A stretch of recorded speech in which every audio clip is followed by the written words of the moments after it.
Du quartier populaire de Belleville à Paris, au gratte-ciel des Émirats Arabes Unis. C'est le chemin de deux frères, Mohamed et Ahmed Benaïssa, français d'origine algérienne, ici, au milieu des derniers préparatifs.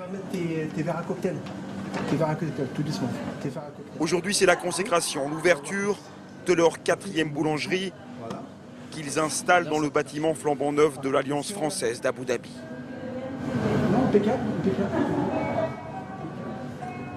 C'est une fierté, c'est une très grande fierté d'être là ce soir.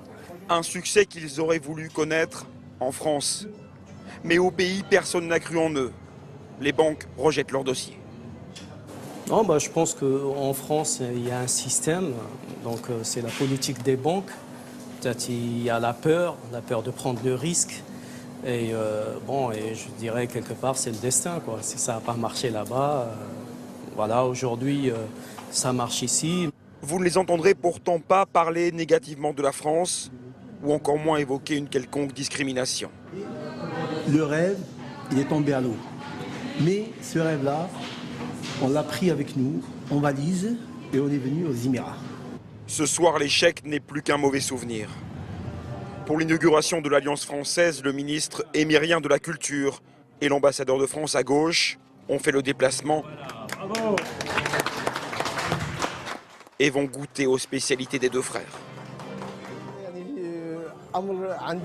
C'est un immense plaisir de vous accueillir. J'ai immensément de respect pour vous. Nous accueillons tout le monde, sans faire de discrimination. Les Français d'origine arabe ou africaine. Nous accueillons tous ceux qui veulent venir dans notre pays. Comme vous savez, il y a 200 nationalités représentées ici. Rien qu'à Dubaï, le consulat de France enregistre 100 nouvelles arrivées par mois. Parmi eux, Khaled Boudemar. Il a monté une association pour aider les Français à s'installer. Comme lui, beaucoup sont issus de l'immigration.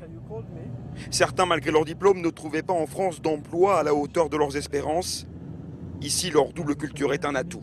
Je pense que le fait d'avoir une culture arabo-musulmane et d'avoir été formé en France et donc d'être, comme on dit ici, western educated, et d'avoir une formation étrangère, c'est clairement un plus vis-à-vis des recruteurs. Et en plus, s'ils ont des compétences en arabe, là, clairement, ça devient un avantage compétitif pour le recrutement non négligeable. Les cours d'arabe pour francophones qu'il organise connaissent un succès sans précédent. Dans cette classe, des franco-maghrébins principalement, tous ont trouvé à Dubaï un poste à responsabilité dans une grande entreprise, alors qu'en France, leurs origines étaient parfois un obstacle à leur ascension professionnelle. Pour autant, tous ne réussissent pas.